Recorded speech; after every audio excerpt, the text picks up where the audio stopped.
How's it going? Man, James, how you doing? Let's start first with the hair. What's up with this? Just took it off. New bro. look? Just took it off. New look. Trying to turn into a different fighter, new character, Yeah.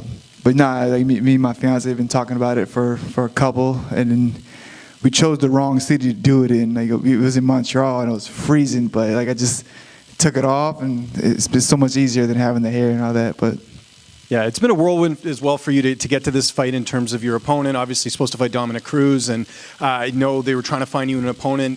Take me through how you settled on Jean Matsumoto, how this fight all came to fruition. yeah, I hope I didn't jinx myself. Like the moment I got the Cruz fight, I was like, all right, cool. Like I knew about it. We had an idea that they were going to get offered Cruz, and then the moment I got the contract, I was like, all right, I hope he doesn't get injured. I hope he makes it through a camp, and then. Obviously, he gets injured. He retires, which, obviously I'm happy for him. I'm excited to see what he does next. But, it sucked. I didn't get to fight, another legend, a veteran in the sport, a guy I kind of grew up watching. When I first got into MMA, I was watching more WEC. And, obviously he was one of the main guys out there. So it definitely sucked that I'm not able to fight him. But,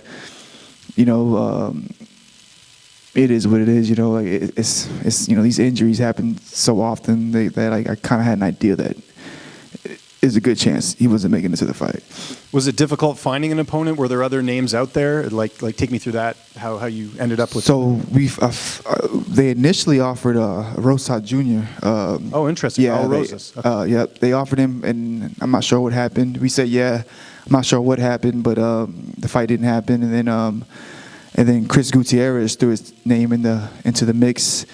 I don't think the UFC liked that idea at first, but they were like, you know what, let's throw Matsumoto at him, and then we accepted. Obviously, we sat down and watched his tape and all that, and figured out like, hey, this is a dangerous guy, but it's a good matchup. Like if you look at like who, obviously his style is completely different from Cruz, but. It's going to be a fun fight. He's straightforward. He's throwing big right hands, big left hooks, and a lot of head kicks.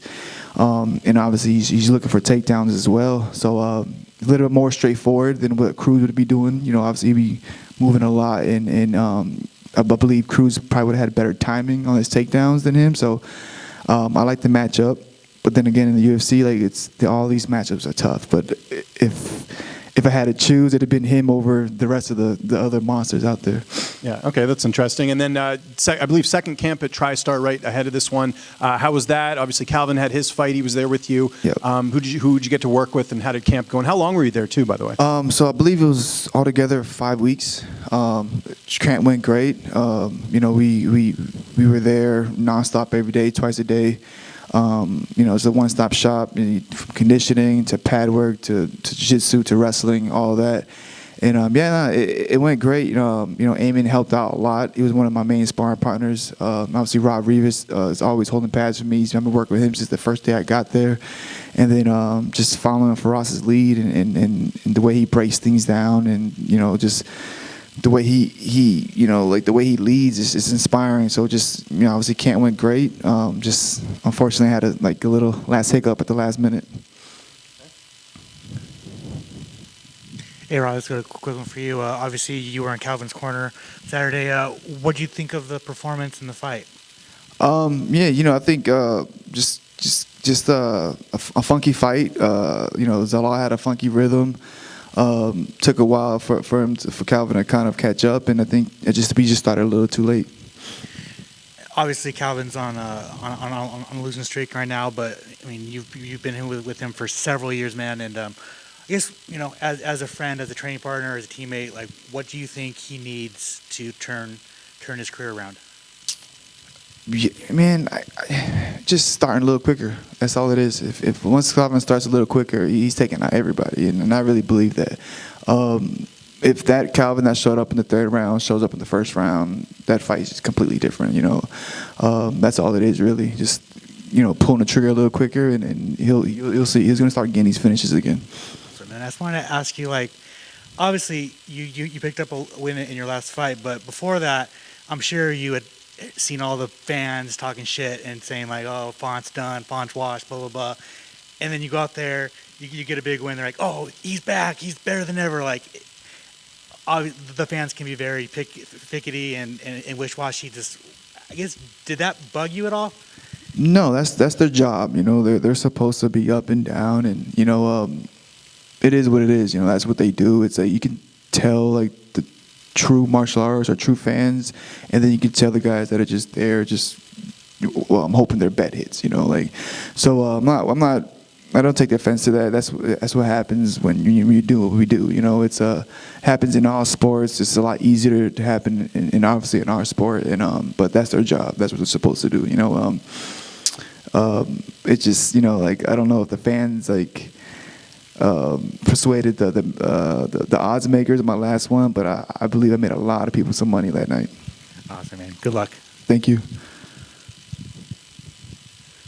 You're known for your jab. A lot of people have said you have one of the best jabs in the UFC. Is that jab-heavy approach something you're going to bring into this fight and just keep as a core part of your game going forward? 100%. You know, it's going to be a lot of lead hand, lead uppercuts, lead hooks from both sides, and just keeping them at bay until I find my openings and going. You know, he's aggressive. He's going to come forward, and I just believe that I for the most part, I feel like I can touch him when I want to touch him. You know, easier said than done, but I do believe I can touch him when I want to touch him. And what do you make of the bantamweight division right now? You got Merab at the top. You just beat Umar. You got O'Malley kind of hanging around up there. You're clearly up there with the best. Like, what's your outlook? Man, you know, man, this division is the toughest division out there. It's the most exciting division. There's so many studs in this division. I'm just interested to see how this all shakes out. I figured, you know, fighting a guy like Cruz would have helped me get back into that mix a little earlier, or a little sooner. But you know, it is what it is. You know, obviously there's a lot of risk to fighting Matsumoto in this fight, and it probably won't do much for me as far as like move me up when I win, but. You know, I'm just here to fight. I'm here to challenge myself, and I think this fight alone is gonna bring a lot out of me. Excited to watch. Thank you.